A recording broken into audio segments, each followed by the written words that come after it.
E aí, família do nosso humilde canal do YouTube, eu sou Alessandro Rick, e como sempre você é muito bem-vindo a esse humilde canal do YouTube e quero agradecer desde já pela marca de 200 inscritos. Essa marca é muito expressiva para mim, eu sou eternamente grato, vou sempre agradecer nos meus vídeos, beleza? Então é isso. Muito obrigado de verdade, e estarei trazendo aqui a parte 2 do making of dessa relíquia do Silent Hill, melhor dizendo, do filme Terror em Silent Hill, beleza?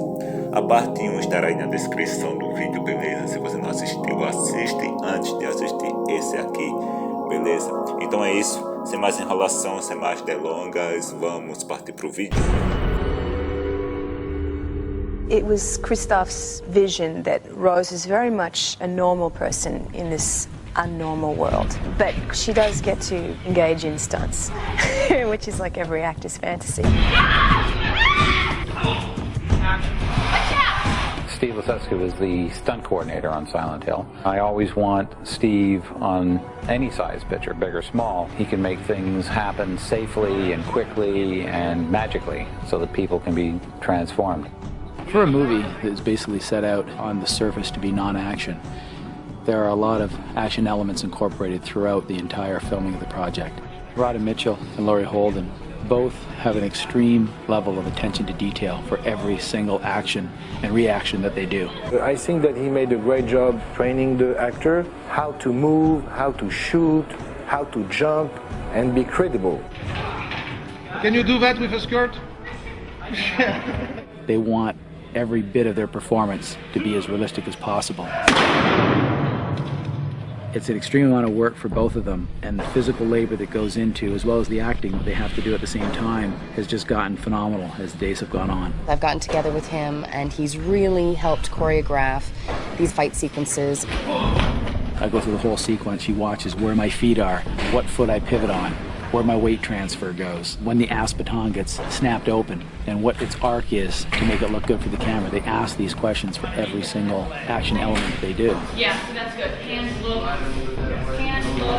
cut. Sybil just kind of takes me over sometimes. You know, I just get caught up in the physicality of it all.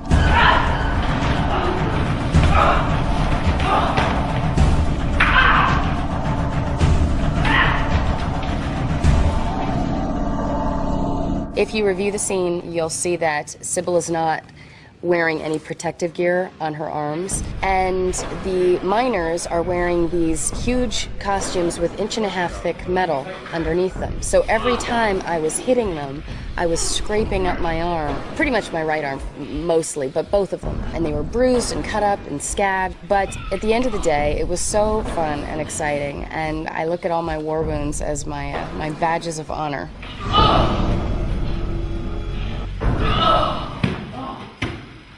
A typical shot on a lot of movies are done with stunt doubles. We shoot the actors' dialogue, then we cut to an over-the-shoulder shot where all we see is the back of their head, and we never actually see their face. When Laurie and Rhoda are in the small utility room, and Red Pyramid has basically cornered them in there, we did the opposite. We actually shot from the front face on, so we could see both Laurie and Rhoda's faces throughout the entire sequence. I thought that I would just be primarily using my imagination. I never anticipated that there would be this huge blade that really was up against my neck. Steve Luchescu, I mean, really choreographed me going up against the wall, and I was that far away from the blade. 2, 3. I needed to get my head out of the way at the precise moment, or there could have been a problem. For me, the scene in the boiler room was very much about playing limbo, because this big sword would come in and over the top of us, and I'd have to like bend back, try not to get my head cut off. So we rehearsed it and rehearsed it and rehearsed it. The blade was coming in at a very slow speed at first, and then we doubled the speed and doubled it again and doubled it again until we got to the final speed that we operated it at. That sort of athletic element of the film was fun, and I think it was something that both me and Laurie really enjoyed doing. There's different elements that we use throughout the whole movie with Rhoda. She's got a wardrobe that isn't very forgiving as far as the ability to put pads on her. So we have to put her in a special skid plate that we can drag along the floor that's molded to her body. Because if we were to drag her across the rough surface of the floor, it'd just shred the wardrobe, and every take would mean a wardrobe change and on and on throughout the day. But by putting the safety elements into that, Laurie can basically just grab her, drag her across a floor and through a doorway.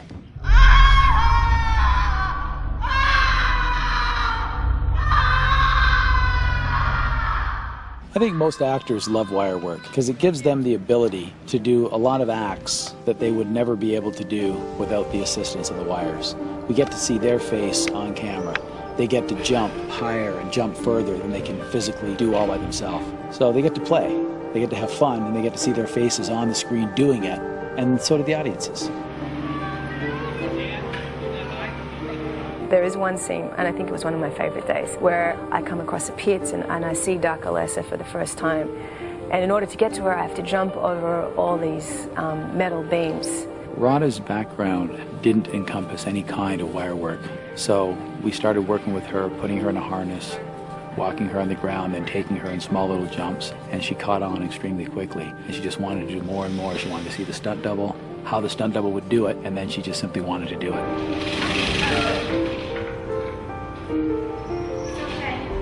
We shot almost all the footage of her going across the beams, with it really being Radha Mitchell doing the jumps from beam to beam to beam all the way across. It's okay. I'm coming over. I actually did have to jump and sort of keep my balance, so there's a certain amount of terror on my face you'll see in those scenes, and a lot of that was real. And of course, if I was going to fall, I'd be caught on the cable, but for me it was quite exciting because I'd never done it before.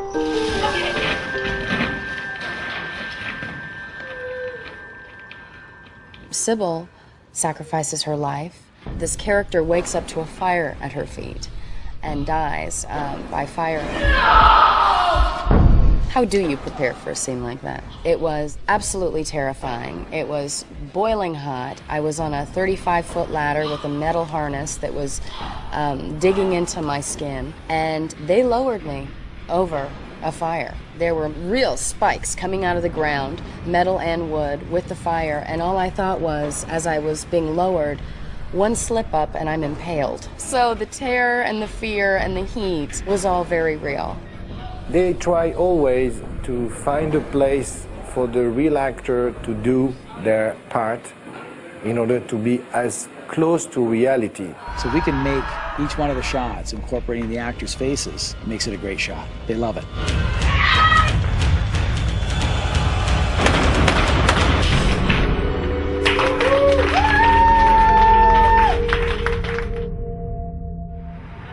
This is great serious horror with a director that appreciates what you do monster-wise.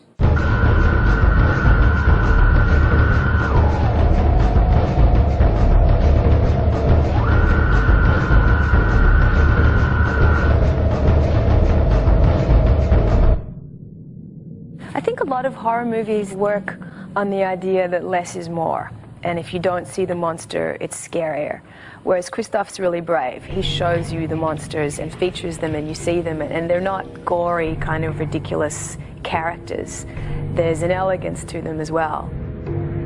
The creature is designed to be scary as hell and very disturbing also. They are slightly beautiful and completely revolting.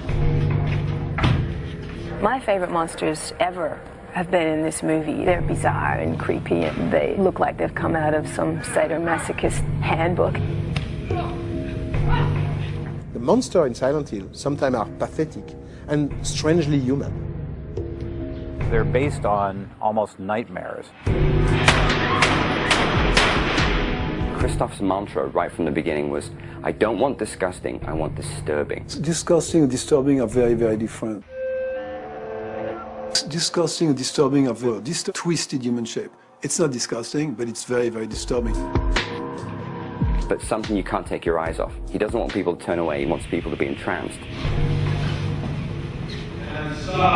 Patrick's company was hired to do the creature side of the movie, which is approximately half the effects. And I was hired to do the makeup effects. And I'm also supervising Patrick's makeup on set, so I'm the on-set supervisor as well. Okay, good. the textures, whether they were slimy or dry or wet or crumbly or whatever. And the game was like the Bible. A designer doesn't bring his vision to a movie, he brings the director's vision to the film. It's amazing. I think it's amazing. Development of Silent Hill with Christoph started before the Silent Hill project was there. Meaning, I got to know the man, what he was interested in, which made the process of developing the creature on this project very, very simple. One of the key words that Christoph told me at the beginning, he said those beings are made, maybe of flesh, but plastic as well, real and artificial. All the creatures were designed based on that concept in mind. They are very real. There are humans in them, but somehow they come through like weird dolls moving on. And that's very, to me, very disturbing. There's always a sense of pain and suffering in a movie. Every one of those beings is suffering. Even Red Pyramid is suffering. Everybody is hurting.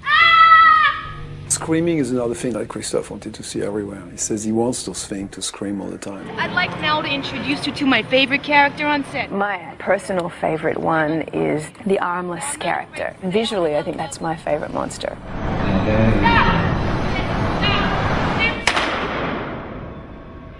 Armless is a suit that covers the guy completely, but it's also a very light suit. Getting into the costume, it's not a long process. The armless character was just a two-piece costume that Patrick had designed. It was a pair of skin-tight silicone legs that were airbrushed in mottled skin tones and like a plastic foam rib cage.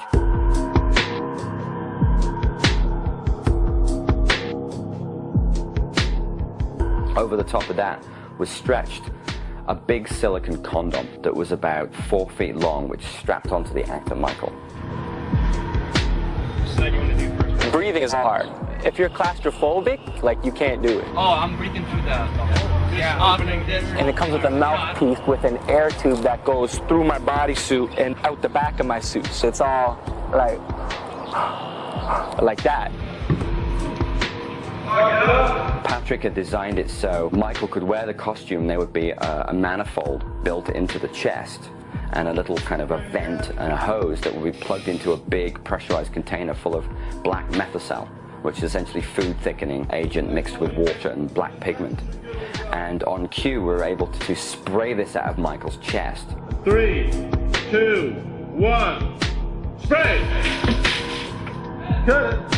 He had a few little nicknames on set by the crew. My favorite one was Trojan Man. He looked like a big rubber condom walking around with a big hole in his chest that sprayed out acid.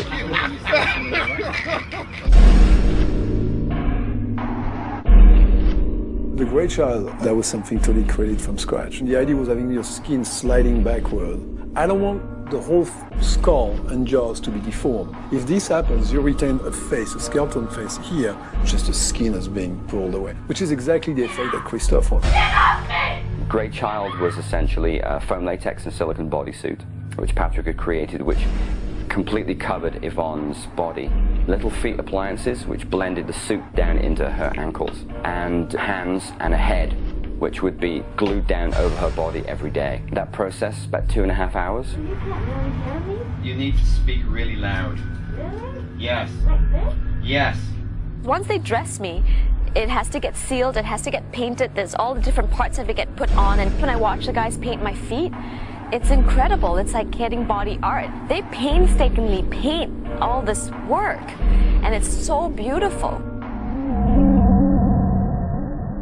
The commitment to staying in that character was really impressive. Quite honestly, I didn't think I was going to survive. Stand you up. Patrick's team knew that I had this constant urgency to go to the bathroom. They specifically created a flap, so I have easy access to the bathroom all the time. Excuse me, The bathroom? I have to go to the ladies' room. All right.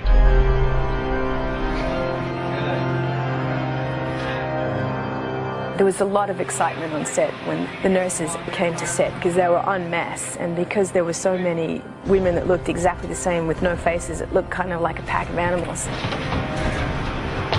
Those designs came from the game, and this idea of like having no face and just a scream. We decided to just build a couple of generic masks which had the mouth open, which later will be tweaked with CGI for expression and things like that.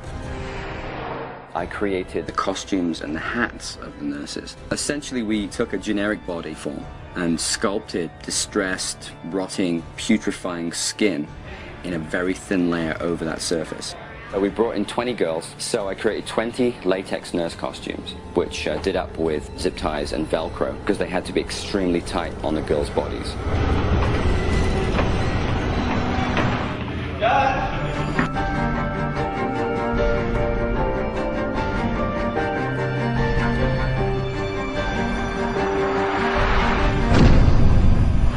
And the people in effects promised me that they're going to make me one of those latex nurse outfits. I haven't received it yet, so I'm still waiting for that. Very nice, very nice. Roberto, the movement coordinator on the show, played the role of the janitor who is twisted into this tortuous shape, covered in crap and dirt, crawling across the floor with cockroaches coming out of his bum.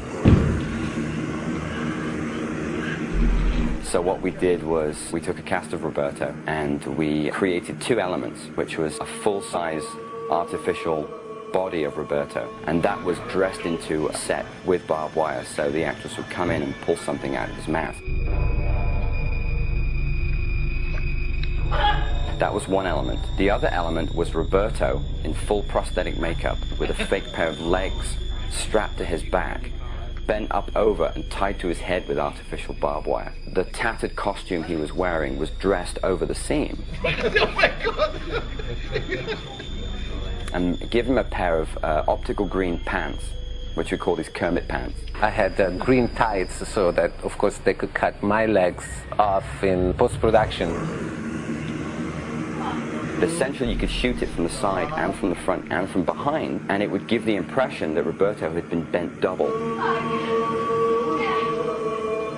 The first day we shot this, and he's lying on the ground in all this dirty mud with this barbed wire wrapped around his head, and I just leaned in and whispered, "Just remember you wanted to do this." But Roberto was able to pull it off quite magnificently. Roberto was able to take another part in the movie, which was the role of the Red Pyramid.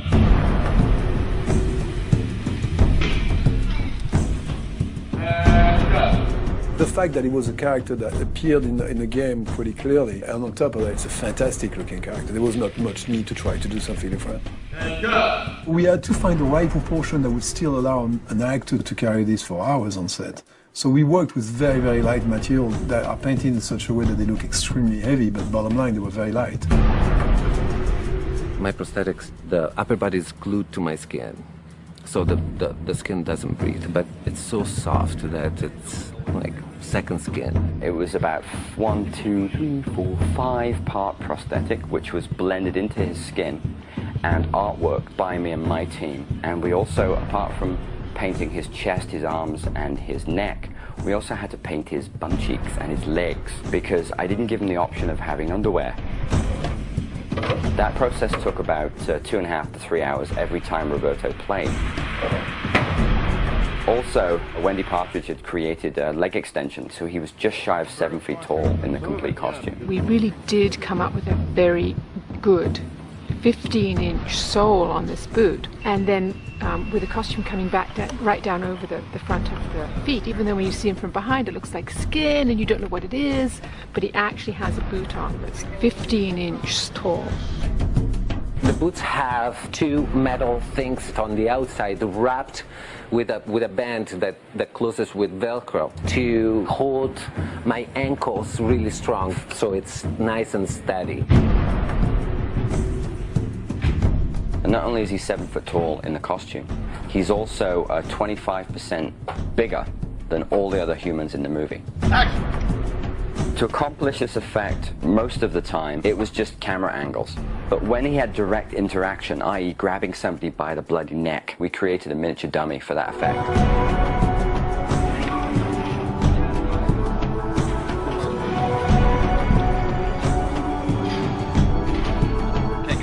I don't think I've had a good day at work unless I have to take an hour to wash my hands. With Roberto, with Yvonne, and with Michael, we couldn't have asked for a better bunch of people to play creatures. Because not only were they enthusiastic throughout the entire performance, throughout the entire show, they never complained once. They made the movie for me by the fact that they'd come in each and every day going, "Hey Paul, how's it going? Great, let's put this on, let's go to work." I need some kind of attention here. It's not just about them.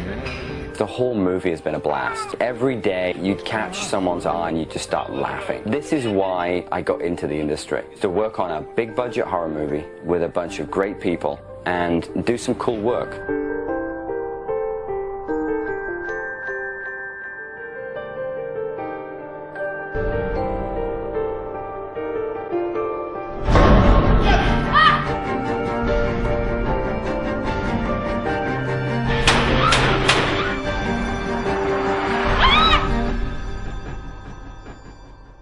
Christoph was absolutely dedicated from the beginning to have these creatures being choreographed.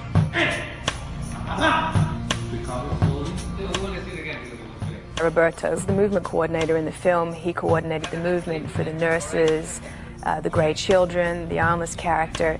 He's the sort of brain behind how all these monsters moved. More arms, Sivan, more arms, and head. Roberto is a dancer, he's a choreographer, he understands how to create the movement, so it's very scary and creepy. More arms! These are cursed human beings in pain, and so it's an exaggerated body language. Who can do movement better than dancers? And who can train these dancers better than anybody else? Well, a choreographer. Okay, so breathe the 1, 2, 3, absolutely together, and down. As a movement coordinator, I was with the casting director in looking for the 3 main creatures. With the armless, Christoph was convinced about Michael Koda. I went through an audition process. We had to audition with our hands behind our back and just move around, hit the floor. It was kind of choreographed, but it's more kind of what you had to put into it yourself creatively.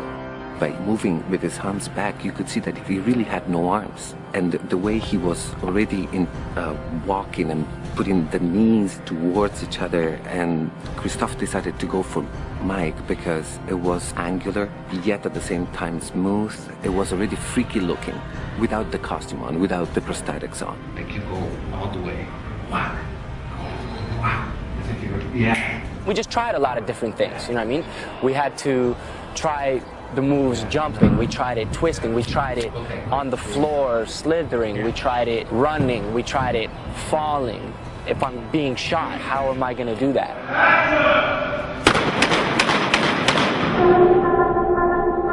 What I think the problem was for Michael at the beginning was to not be overwhelmed by the costume. His arms are like this, he's wrapped around, they put this hat on him, and that's it. He's completely blind. Of course, if you don't see anything, it's already difficult to walk. You can just imagine big movements in a very crooked way. You really got to count your steps and really know your surroundings, or you can get really, really, really hurt. As soon as you feel the left to the shoulders, just turn slightly and go forward, all right? Say I'm walking forward, I turn around and somebody shoots me. I have to be pretty much put on my mark, and I gotta really count out. So it'd be like 3 steps this way, turn around, get shot, and it's 3 little chugs backwards. Boom, boom, boom, all right? Roberto tells me what to do, how low to go, and just puts pictures in my head that really help me get the acting across. Marker! Action! Stay left, stay left. Left. No, turn to the right. Straight ahead as you want. Straight ahead, like this. Straight ahead. Michael, stop. Ready, and breath.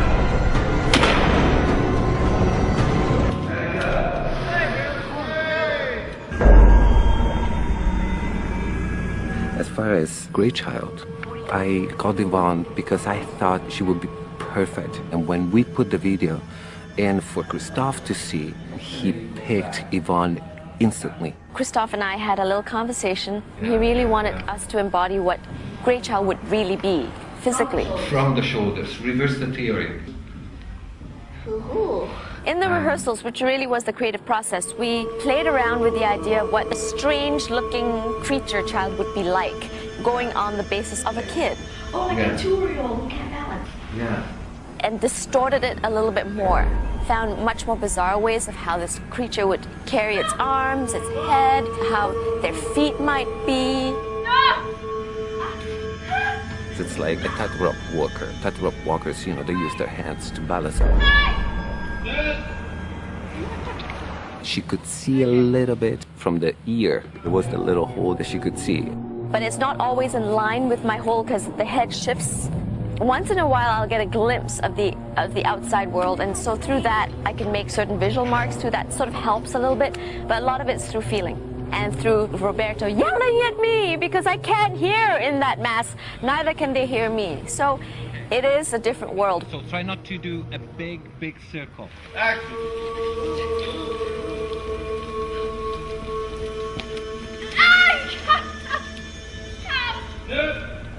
To be honest, I never saw her face in real life. I don't know what she looks like. So she was this kind of mystery woman, and I could sort of hear what she was saying. I'd listen to her and she'd listen to me because she couldn't hear very much behind the mask. So it was an interesting relationship.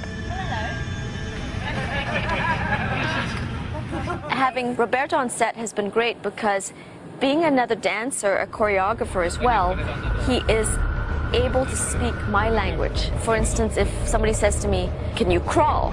There are many different ways of crawling. And that's where Roberto has been amazing. He's able to interpret that, work with me on that, and we've been able to figure out very quickly, because you don't have a lot of time on set, what the director's looking for.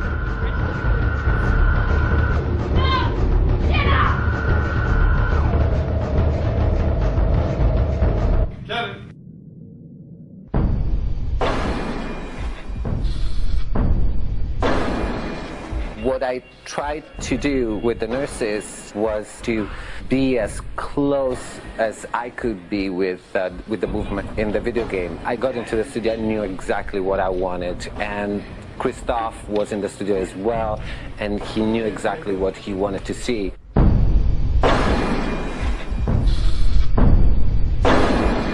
There were three key nurses, Chantal, Donna, and Rosalind. And Donna is the one whose lashes red.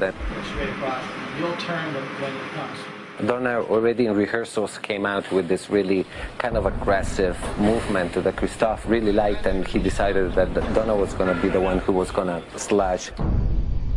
We're shooting really, really fast, so some of the stuff we didn't get to rehearse, and on this particular day I had a fight scene with a nurse who had no face, so she couldn't see very well, and she ended up punching me in the jaw. Slow.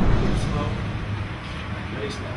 They were my favorite ones just because it was such a strong and bizarre, crazy image. I played two creatures in the film, the Red Pyramid and the Janitor. Christophe meant for the janitor was to be obscene, and my head is tilted back, so I can't even really move my head that much. The only thing that I could really use to make it obscene was my tongue. Okay. But no, not that. Oh, yeah. Yeah? Really? Yeah, I think. My next favorite monster is Red Pyramid. He was actually a really kind of intimidating image, and the way that he moved was really very simple but very balletic.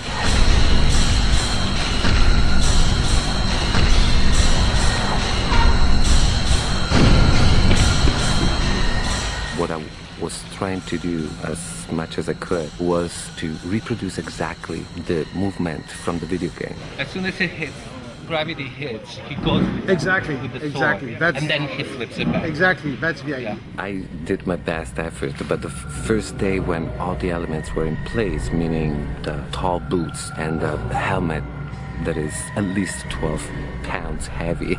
So my first hour was on set was quite difficult, I would say, quite challenging. You guys make some room, please.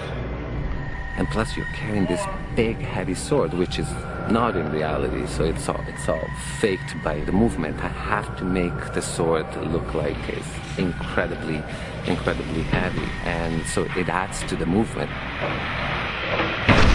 And I can only see the floor, so I can't see in front of me. It does affect the balance. There is a period of adjustment that it's needed. And all the women on set really liked that character because he had a naked bottom, and you'd see that on set every day. So he's really, really scary from the front, but not so scary from the back. It's a lot of fun. You feel like a little boy. I mean, this has been a boy's dream. It was a lot of fun. Something that I would not suggest people to do it in their homes, but absolutely was an incredible treat. That's a wrap.